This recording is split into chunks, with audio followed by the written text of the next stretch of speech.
Hello and welcome to another Jersey football chat. Today I am joined, as always, by Cass and by local footballer Logan Mcghee. How are we both doing? I'm good, thanks, Dan. I hope you're well as well. Good stuff. Yeah, I'm all good, thank you. Yeah, round to go with the footy starting back up this week. So, this should be a good one. Good to get some insight from Logan as well on how he thinks it's all going to pan out this season. Yeah, definitely. Firstly, Logan, introduce yourself a bit. Who do you play for locally for those who don't know? And further afield, do you follow football? Who do you support? Yeah, so obviously Logan Mcghee, currently playing for Jersey Wanderers when Chrissy selects me anyway, and United. So I'm quite happy with the result yesterday. But as the season goes, it's a bit of a tough one watching the Prem because the results are all over the place, aren't they? I bet the bookies are happy, but I don't know about the fans. Yeah, great result yesterday. I'm United Yeah. as well, so enjoyed it a lot. Yeah. Shall I just leave you to it then? Cracking. Was that Cass? I'm saying, shall I just leave you to just gloat on yesterday's 3 points? And Oh no, yeah. do you think you're going to catch City? Are they going to have a wobble? Nah, I think they're too good, to be honest. I think they just punish teams. They have the odd slight wobble when someone has a go at them, but yeah, I think they're not going to drop another 4 games. It'd be good if they dropped a few, wouldn't it, and make it a bit more exciting? Yeah, but number 2 would be good, yeah. But then we'll just bottle it, so it'll be a case of just what if. Yeah. What are your first memories of football going way back, either watching or playing it? I think back in the day, playing down at West Park opposite the Shipwright with the likes of Joe Finnegan, Mickey Porter, and I think Pat was down there as well, Pat Brennan. Just back in the day, always just few of the boys, obviously Ruben, Scott, Finnegan, they were like sort of my mates going down there and just sort of having a kick about in the park. Really enjoyed that back in the day, and then obviously slowly started developing into youth football. But I just remember it being such a big thing back in the day, all the sort of get together down the park and there'd just be groups and groups of kids, and obviously the football fun weeks that used to be run by Harry Prophet and Brian Ayer, they were brilliant as well. Yeah, great stuff. Great memories. Do you think it's the same now for younger kids? Obviously, the same opportunities and the same hunger to play football as well. I think it is a little bit different in terms of I think this day and age, you've got to pay for everything if you want to be involved in football, especially at youth level. And then when we were a bit younger, everything was free. Like I used to spend my summers going down Springfield, playing World Cup doubles, goalie, like winner stays on, and it literally $5 for the day, get a couple of bottles of water, a couple of space buttons from the shop at half time, and just be down there all day. But I think nowadays you can't with the kids. They've got to pay, they've got to be in a school, and I think that's the difference between now and back then. I know there's some great stuff. I know there's like Aaron Travis. I see some of his stuff with the younger boys, and I think obviously he does, really well. But like I said, it's the money thing. It's not as free as it used to be. Definitely. Yeah, that is a good point. I mean, one thing all the older players will say, there's just not, or older managers as well, used to be able to walk the local park, like St Andrews Park, for example, even at People's Park, like you say, and you would have grown men on one side, a load of kids on the other side, but we didn't have anything else to do, did we? But it was now the modern era, as well as the cost side of it, kids are more prone to sit at home and be on the PlayStations and stuff like that. So we have a battle to convince people that you don't need a coach to go out and play football. You in your spare time. That's where I think that's where you get most of your skills and development. It's off the playing field, playing for 5 hours with your mates. But I really don't know if we'll ever see those days again, unfortunately. I know. I live by Springfield, and I remember when I was younger, there was hundreds of people on the pitch, in the pin, all sorts. You just don't see it anymore. You've got to climb over a fence just to kick a ball about, which is that's why that's probably why Springfield Stadium was in. The pitch was always dug up because people were just playing on it. But different days, different times. But moving into the sort of local league, you've had a great since you come back from university and you settle back into playing, you've done really well at Wanderers, in particular last season when you won the league. How did that feel? I know we had Chrissy Andrews on before Christmas. You are the champions at Wanderers, and arguably you'd have went on and won the whole thing if it would have stayed open. But what was your view on that? Just coming back in, you'd built a really good team, and how did it feel to win the league, but also feel as if you had some unfinished business, or he's happy to be champions? No, definitely. And I think when the votes were going out, whether we want the league to be points per game or whether we could be null and void, our argument from the boys straight from the off, everyone in the WhatsApp group was, can we not finish the season? It wasn't, I don't think anyone said, let's just take points per game, we want the league one and done. I think we're all in the mindset of like, we want to win it and we want to win it properly. So there's definitely obviously some unfinished business. I know we're slightly behind St Paul's at the minute, who got obviously a great side, great team, and they're obviously going to be strong to finish off the season. But we've obviously got some boys back as well, some very strong boys coming into the team that now, unfortunately, the Bulls have had to finish their season shortly. But from our point of view, we definitely weren't over the moon that we had to finish it the way it did. We would have rather seen it out properly, and that was straight from the off. But we were where we were, and I do think we were strong enough and we would have went on to finish the league as champions anyway. So definitely unfinished business, but like I said, we were where we were for a reason. Yeah. So.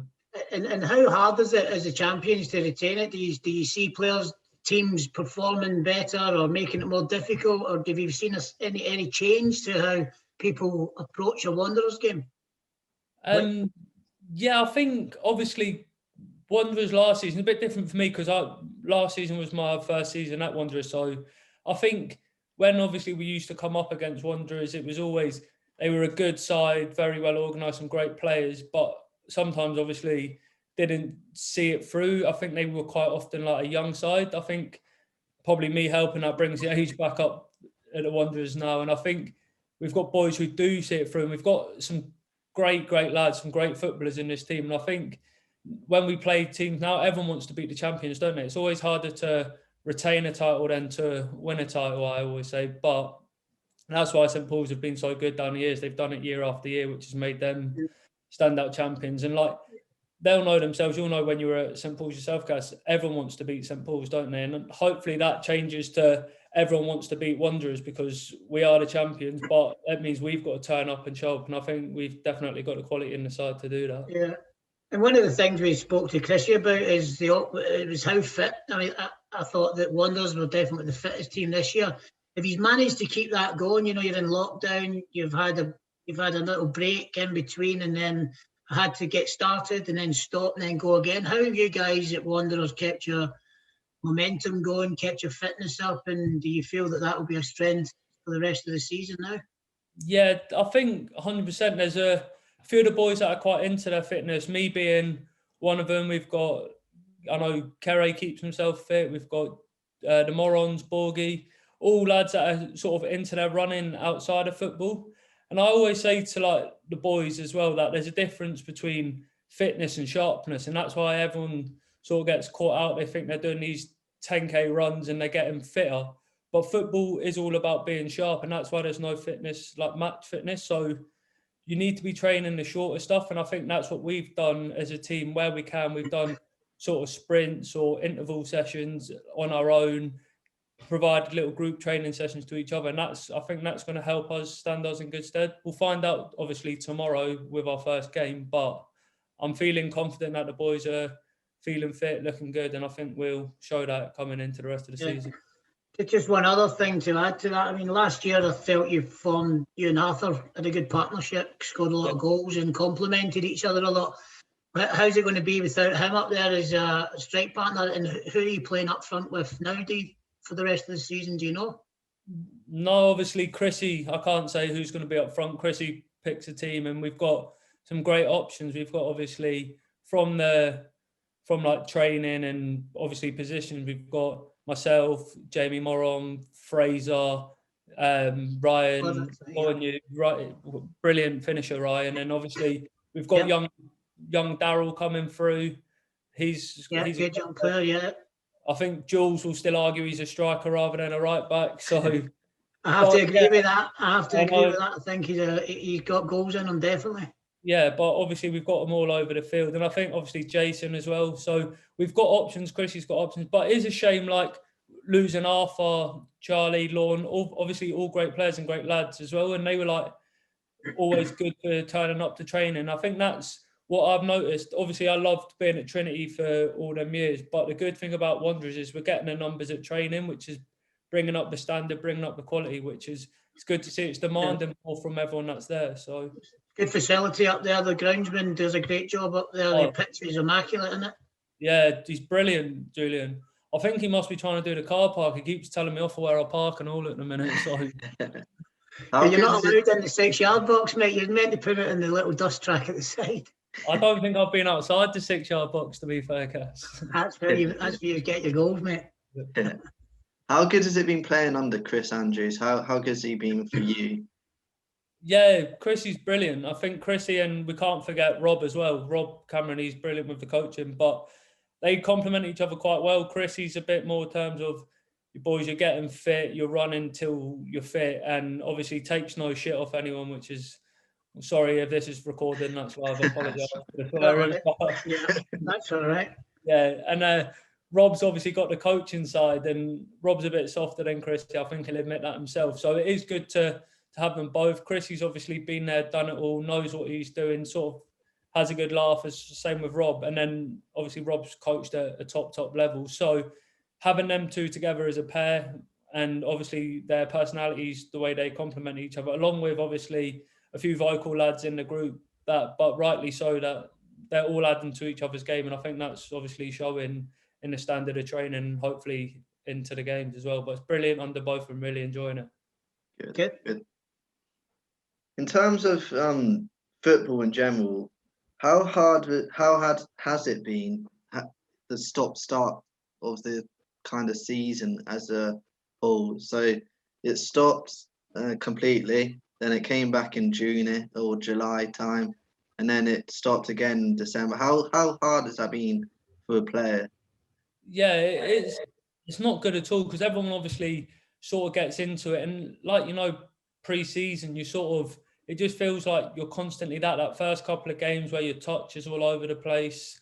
Mine's probably like that throughout the season, to be honest, but it's like you just want to get the games, you want to get flowing, you want to get in the routine of, like, it's not just obviously local football and amateur football, it's not just a game, it's having a crack with the lads, and that's all part of the experience. You build that team momentum, you build that team at like bonding, and I think like Cass said there about with Arthur and last season and a few of the boys, we had a good little crack after each game, we were all enjoying it, and you start building that bond, and that's obviously helps you when you are playing. So I think obviously in terms of the stop-start, it's not good for the fitness, it's not good for the crack, but obviously they're doing it for a reason, and they're the experts, aren't they? So we can't really comment on that.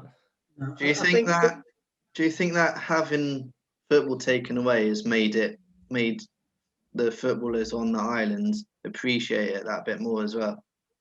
Yeah, and like I really do think, like I said to you personally off this, I think what you are doing is bring football. When I started coming through at 16, and it used to get like highlights of the game on the telly, and it was like really interesting. You would always know what was going on, and I think football definitely pivoted for a bit. It just went so low that there wasn't much interest. There was no one at games, and I think the fact that it is starting to build back up, there's people like yourselves getting involved. There's other, obviously, media platforms, which we're not allowed to name because they're not you. But, and obviously, what James Scott's done with the parish, what the Jersey team, obviously, what we've done with Cass going into the semis, and all these things, there's big hype with the Bulls as well. And local football's getting that interest back. And I think, had it been carrying on and it building, you were getting more at the local games as well as the Bulls games. And I think that's where it is a shame, because there was really a momentum building in local football. Yeah. I think everybody should be complimented. I think we've said a long time, Dan, that the people that used to be involved in the game that look at the current game and thought it's not as good as it used to be. And I'm sorry, I don't agree. I think fitness levels are higher than ever. Players, youngsters that are coming through, and every club now has got 4 or 5 top youngsters that are pushing for first team football. You know, I honestly don't believe Jersey football has been as good. It might have had good individual players, but you know, everybody's pushing, and I think as well with the representative teams, there's now this opportunity. If you're good enough, you'll get picked. Well, maybe in the past it was St Paul's or Scottish, and the odd St Peter's player would get in. But now, you know, there's 6, 7 clubs all getting players, getting opportunities, and it is a tough one in terms of getting, you know, that off-island experience for things. And what we have got, we know for certain, is the Island Games every 2 years.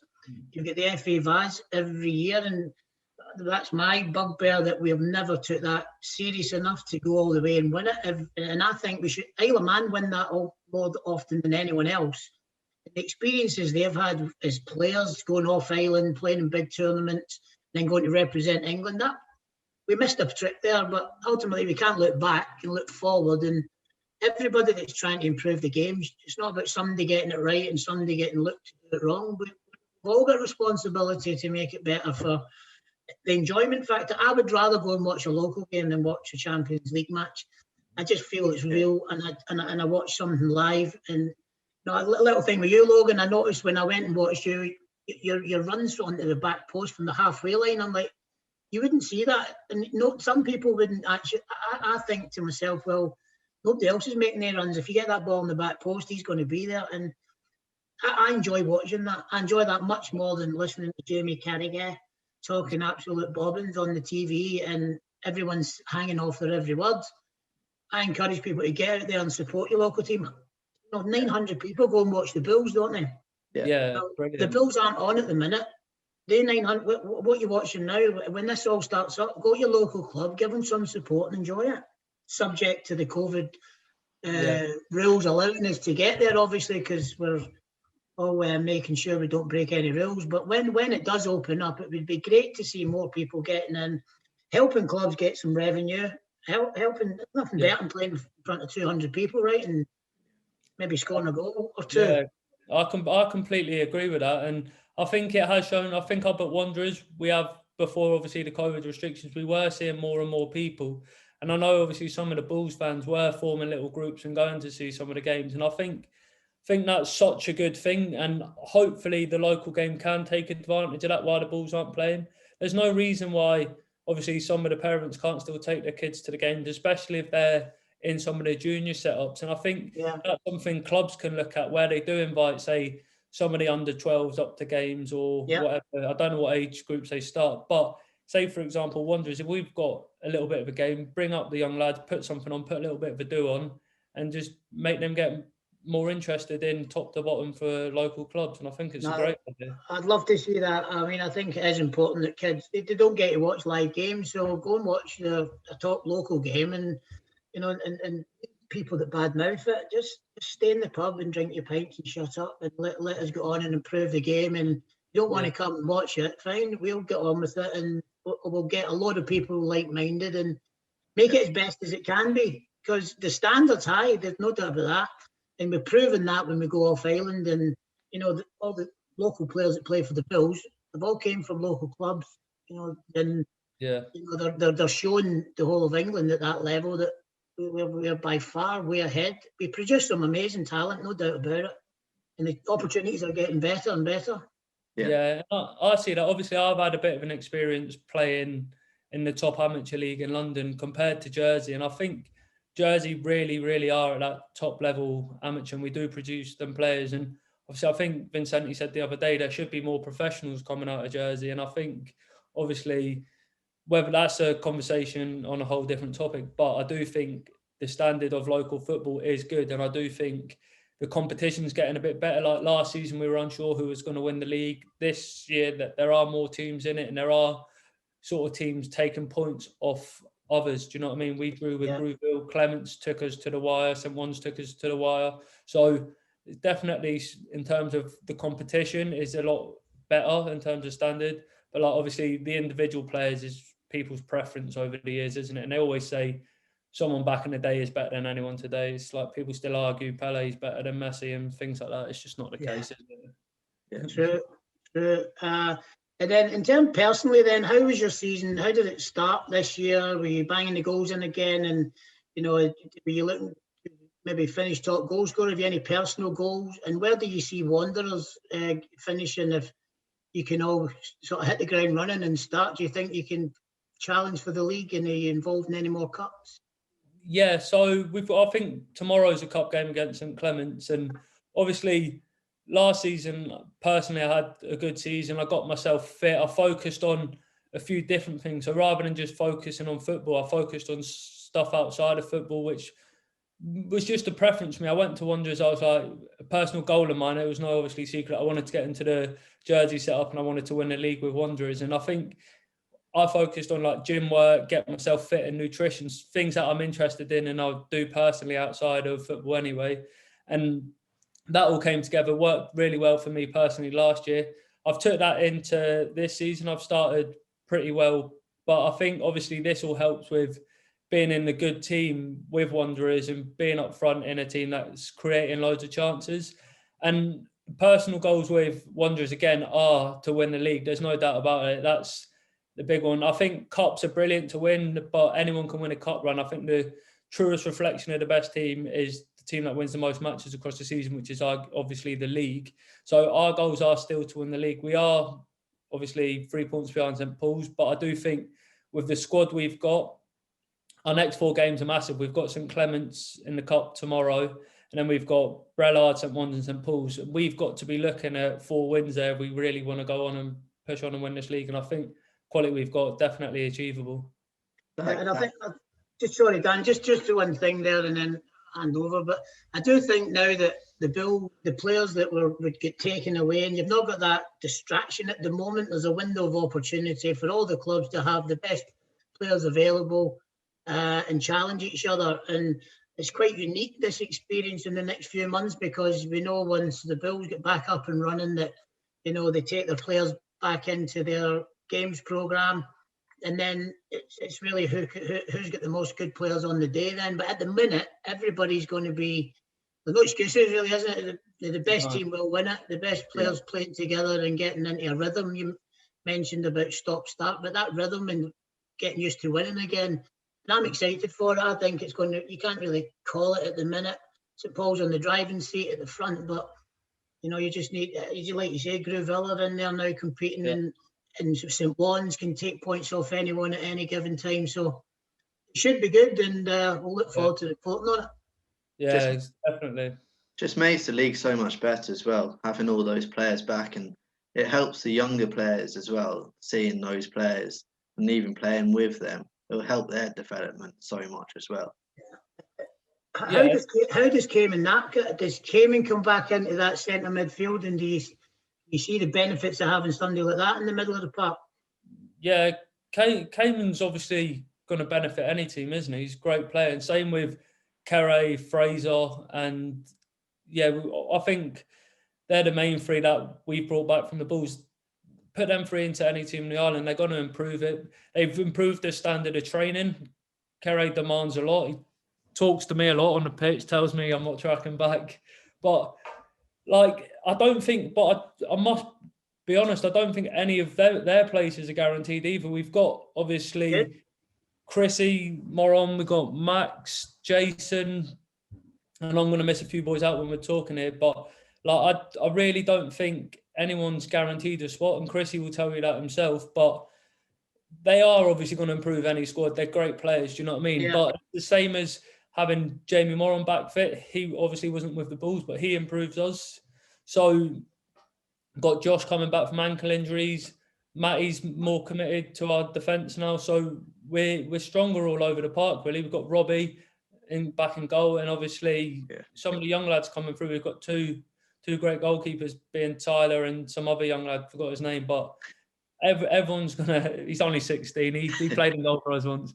Better than having Jamie Brewster in goal, who had to do us a favour last season, but the competition for places is high, and I think that's the message, that You know, you've got a real good run of games. You need a big squad to, if you get 2 or 3 games a week, that the ones that can handle the run-in is generally the ones that will be there or thereabouts.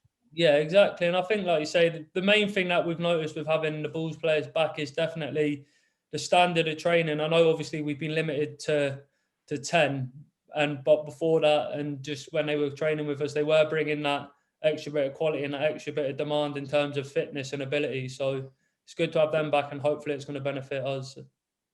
Good. And then personally, how have you handled the mental health problems with no football?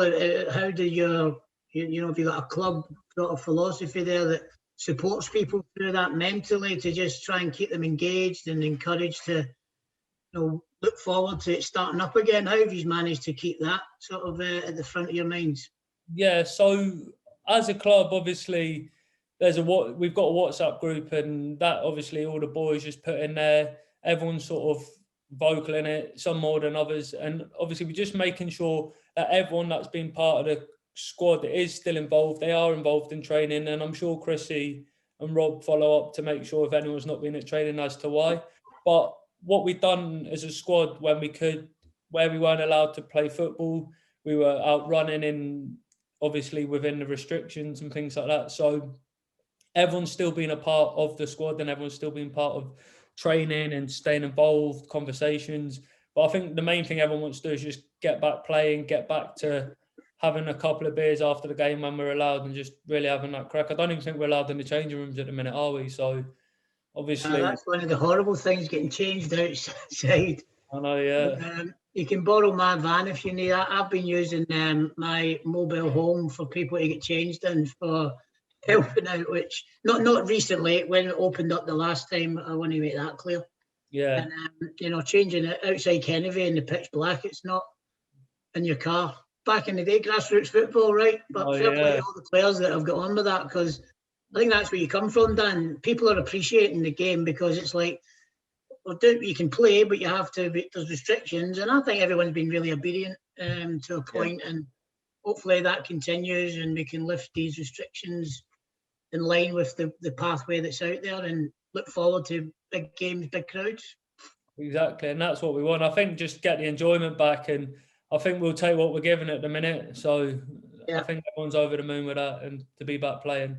Yeah, how much of a buzz is there around the place, especially with Wanderers coming back tomorrow? How much of a buzz is there for that match?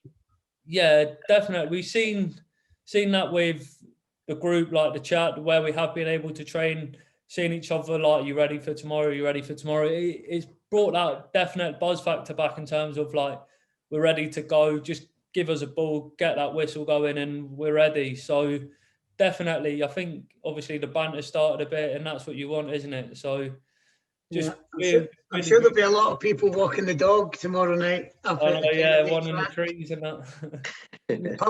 public walkway, yeah. Yeah, exactly. Obviously, Wanderers have no participation in people walking their dogs, I've been told to say. But yeah, it'll be good to have people back, and good to see people up there, if obviously definitely restrictions allow that. No, agreed. And everyone is sensible. We all know the rules, don't we? Yeah, I agree. Obviously, it's not for us to comment, but we do want, obviously, as much as we said, the local fans back, and when we can, hopefully there is an influx of people watching games in the future. Yeah, definitely. That's everything from my side. Any more casts? Any more questions? Good luck. I'm looking forward to hearing how the game goes tomorrow, and then the games are going to come thick and fast. Wish you all the very best for that. And good luck with the season on a personal note, and wish Wanderers all the very best. Yeah. Got a good relationship with Chrissy as well, and I love seeing him doing well. So hopefully that continues. No, good, and hopefully, I don't know whose dog you're going to have to borrow tomorrow, Cass, but I'll find one. I've never had a problem finding dogs in the past, mate. Yeah, and same with you, Dan. Appreciate, obviously, your time. Appreciate what you boys are doing for the local game. It goes a long way, and it's not going unnoticed by, obviously, all the local players, which is brilliant. So thanks very much, guys, and looking forward to it. Thanks for your time. All the best, mate. Cheers. Thanks a lot. Have Have a good evening. Cheers. Bye.